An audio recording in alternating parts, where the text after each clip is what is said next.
जय माता दी सभी को। जय माँ संतोषी, जय माँ भद्रकाली।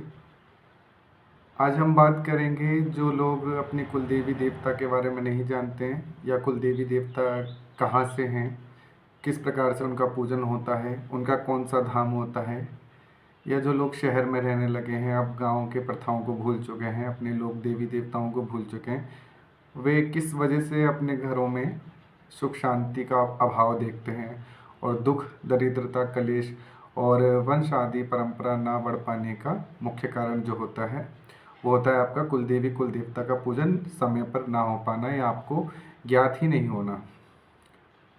तो जैसा कि सभी को पता है, साधक जो गृहस्थ आश्रम के होते हैं, या फिर ये कहिए कि जो लोग ज़्यादातर साधनाएं नहीं करते हैं, केवल भगवती का सुमरन करते हैं या फिर किसी भी देवी देवता का, अन्य देवी देवता का केवल पूजन अर्चन करते हैं, उनको किसी साधना या सिद्धियों के लिए कोई कठोर तप या कार्य नहीं करना होता है, या उन किसी ने गुरु भी सानिध्य में भी नहीं है, गुरु के सानिध्य में भी जो लोग नहीं हैं।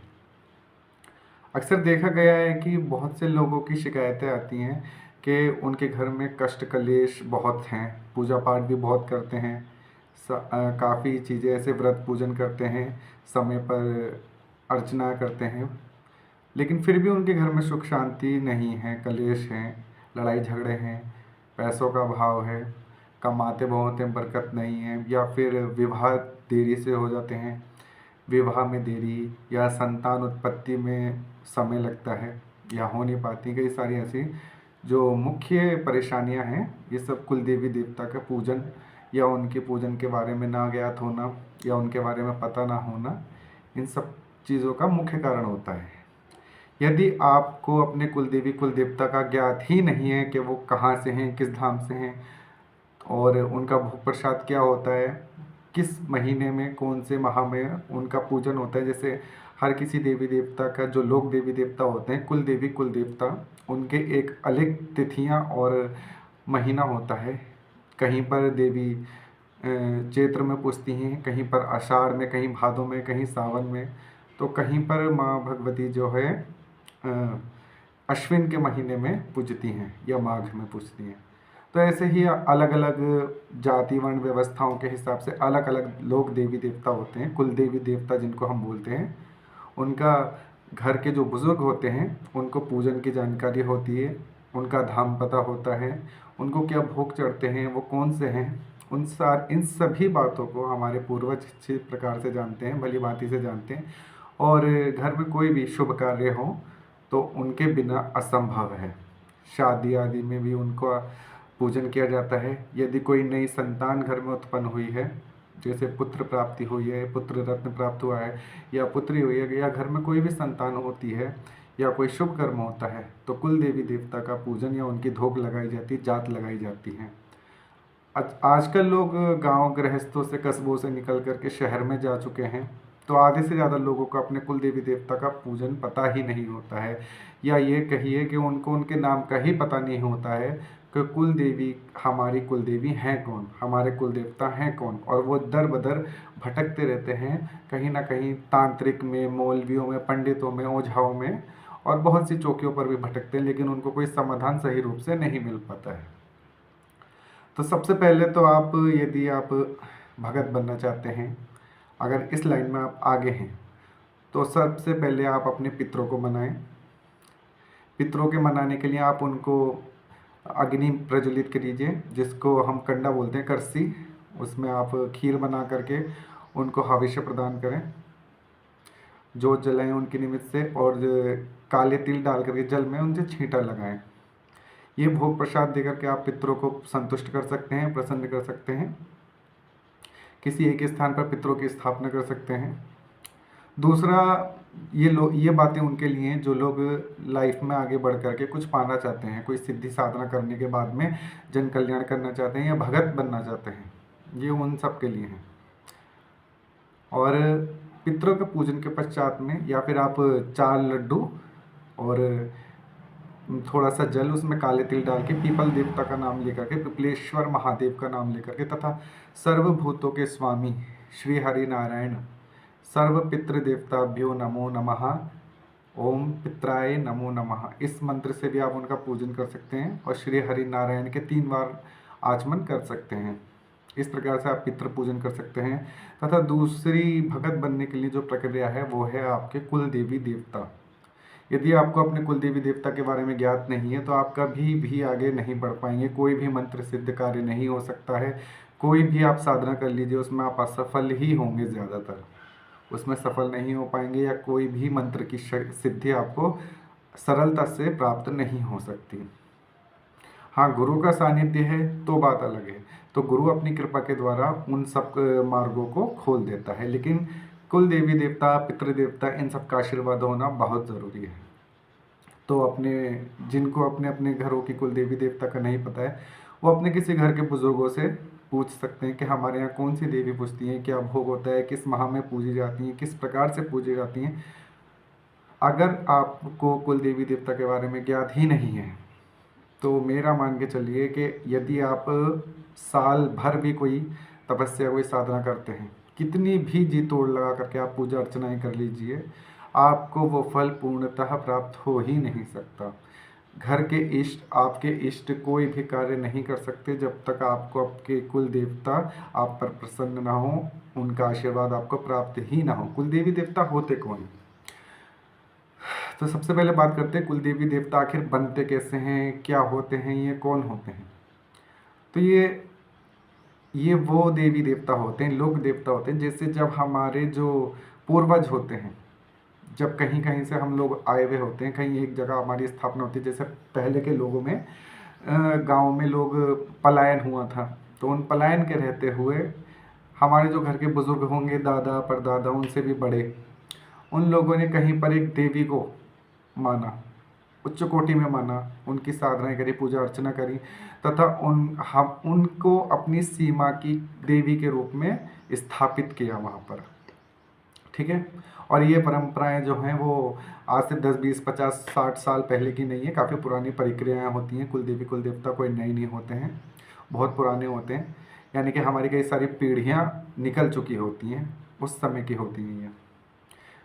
तो जब हम उनकी सीमा में रहते हैं या किसी भी प्रकार के हम लोग आते हैं नई प्रक्रिया में, तो हमारे जो पुराने बुजुर्ग थे उन्होंने किसी भी देवी या देवता को हमारा स्वामी बना करके, अपना स्वामी बना करके उनको एक जगह मंदिर में स्थापित किया, तथा वर्ष में एक बार या 6 महीने में एक बार किसी भी प्रकार से उनकी पूजा अर्चना कर, उनका आशीर्वाद लेकर के अपने कुलों को, अपने परिवारजनों को, कुटुंबियों को, सबको एकत्रित होकर के उनका आशीर्वाद प्राप्त करवाया, तथा उनकी ही कृपा से हमारे घर में सुख शांति समृद्धि हुई।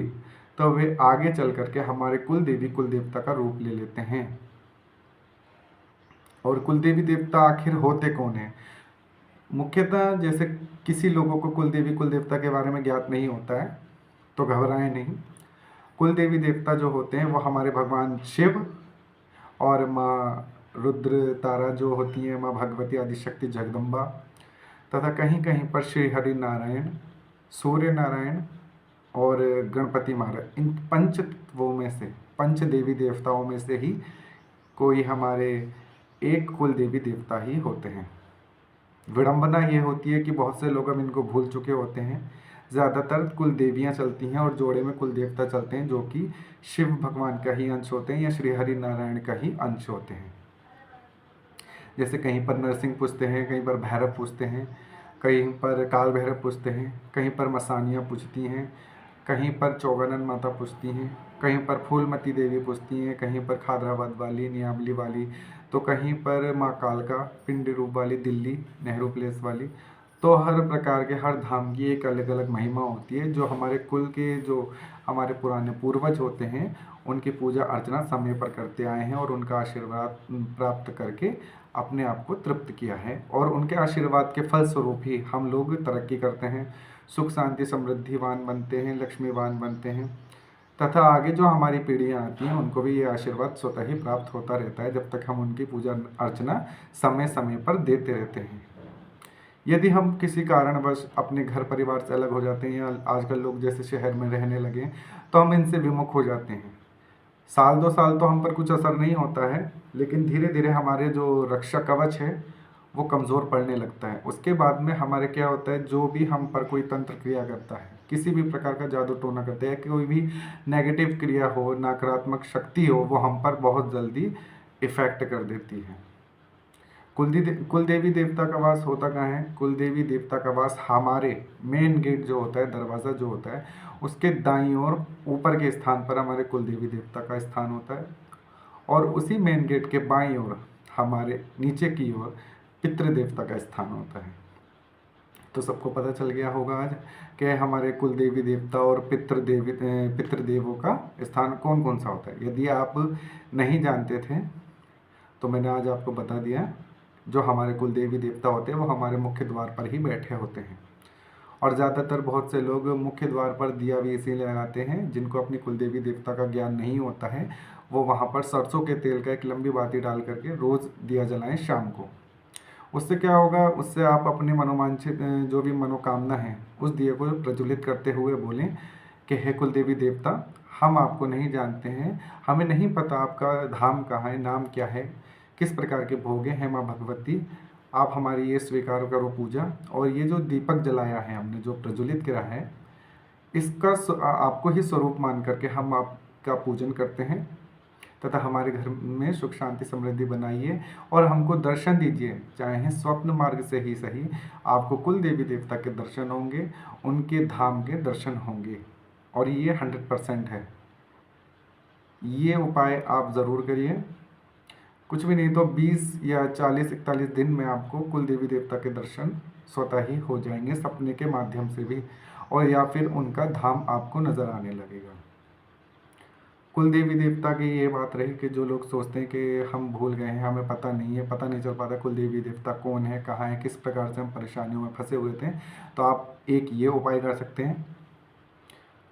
और देखा जाता है कुल देवी देवता की पूजा में आपको मुख्यतः जो होती हैं यही परेशानियां होती हैं कि आपका वंश आगे नहीं बढ़ पाता है, आपके घर में शुभ कार्य नहीं होंगे, विवाह आदि में बहुत देर हो जाती हैं, या उम्र भी निकल जाती हैं, घर में कष्ट कलेश बहुत होते हैं, बेमतलब की लड़ाइयाँ झगड़े, पैसों की तंगी, कोई व्यापार करते हो, अगर मान लो उस समय पर अगर आपके कुल देवी देवता रुष्ट हैं तो आपका कोई भी कार्य शुभ नहीं हो पाएगा। चाहे आप कितनी भी पूजा पाठ कर लीजिए, चाहे किसी भी देवी देवता को आप तन मन धन से हर तरह से समर्पित होकर के उनके भावों के प्रति समर्पण हो, जब तक कुल देवी कुल देवता का आशीर्वाद नहीं होगा आप आगे नहीं बढ़ सकते हैं।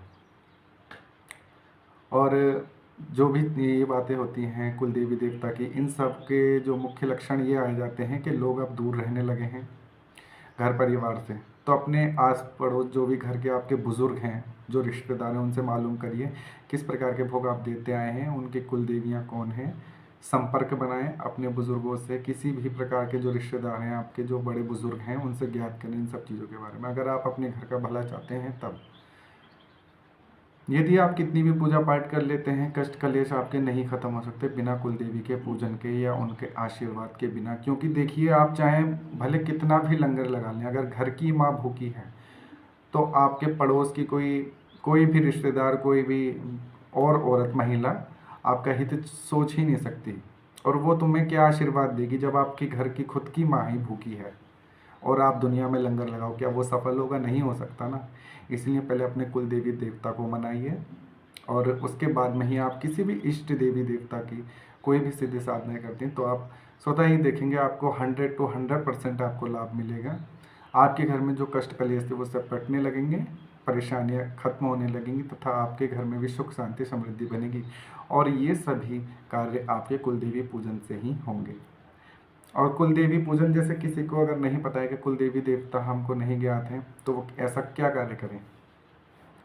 3 पान के पत्ते लीजिए, एक को श्री हरि नारायण का स्वरूप मान करके उस पर सुपारी रखिए, लाल सुपारी रखिए, रोली से लगा लीजिए, एक पर लाल एक पर पीली, और एक सुपारी को स्वतः ही पूरा कवच से, क्या कहते हैं वो, कलावे से ढक करके रख दीजिए पान के पत्तों के ऊपर। थोड़ा थोड़ा अक्षर डालिए तीनों पान के पत्ते पर, सुपारी के ऊपर। जो लाल वाली कुमकुम वाली रोली में जो सनी हुई आपकी सुपारी होगी वो भगवान रुद्र की सुपारी होगी, और जो पीले रंग की होगी सुपारी जो आपकी श्री हरि नारायण का स्वरूप मानी जाएगी, और जिस सुपारी पर आपने कलावा लपेट करके रखा होगा वो शक्ति की ही होगी। आप 21 दिन तक इन सुपारियों को इसी प्रकार से पूजन अर्चना कीजिए। पान के पत्ते वही रहेंगे, सुपारी भी एक बार आप रख सकते हैं, एक ही बार रखी जाएंगी ये सारी सामग्री। उन पर एक एक लौंग के जोड़े तथा एक एक बताशा रखा जाएगा। थोड़ा थोड़ा कलावा तीनों पान के पत्ते और सुपारी के ऊपर रखे जाएंगे। एक पानी वाला कलश बैठाना होगा आपको। और 21 दिन तक की ये साधना है। आपको नीचे नीचे ही आसन अपना लगाना होगा सोने के लिए। आप बिस्तर का या किसी प्रकार का नहीं करेंगे, आप चटाई पर सो सकते हैं। और पूरी तरह से ब्रह्मचर्य का पालन करें। इसमें ब्रह्मचर्य का पालन बहुत बहुत बहुत ही आवश्यक है, बहुत ज़रूरी है। क्योंकि कुल देवी देवता जो आपके बरसों से रुष्ट हुए हैं, जिनको आप नहीं जानते, उनको समर्पण के प्रति भाव ये दिखा करके आपको प्रसन्न करना होता है। तो जितना हो सके आप उतना नियम पालन करें। कोई भी घर में स्त्री आती है उनका अनादर ना करें, किसी भी प्रकार से किसी से भी कोई भी लड़ाई झगड़ा ना करें। जब कुल देवी देवता के आप ये इस प्रकार से ये पूजन करेंगे तो आप देखेंगे धीरे धीरे आपके दिन घर में सुख शांति समृद्धि बढ़ने लगी। आपको एक भोजपत्र लेना है और भोजपत्र पर अपनी मनोकामना लिखनी है कि मुझको जो भी मेरे कुल देवी देवता हैं, कुल देवी देवता आप स्वप्न के मार्ग से मुझे दर्शन दें, अपना धाम के दर्शन कराएं। ठीक है, आप इस प्रकार से ये सब उसके अनार की कलम से आप सिंदूर मिला करके या कुमकुम मिला करके थोड़ा सा उसमें इत्र डाल सकते हैं कुमकुम के अंदर, और उससे इस प्रकार का ये लेखन लिख करके कोई भी अरदास 5 रुपये, 11 रुपये, 21 रुपये, जितनी आपकी श्रद्धा और क्षमता हो, आपको ये सब चीज़ें, एक चुन्नी, लाल चुन्नी लेनी है छोटी, और नारियल के साथ लपेट करके आपको छुपा करके रख देनी है। ठीक है, कहाँ रखना है आपको? जहाँ पर आपने ये पूजा अर्चना कर रहे हो, पान के पत्ते जहाँ आपने चौकी लगाई है, ये कलश के सामने रख देने हैं। उसे भी किसी कपड़े से ढक देना है इस अर्जी को।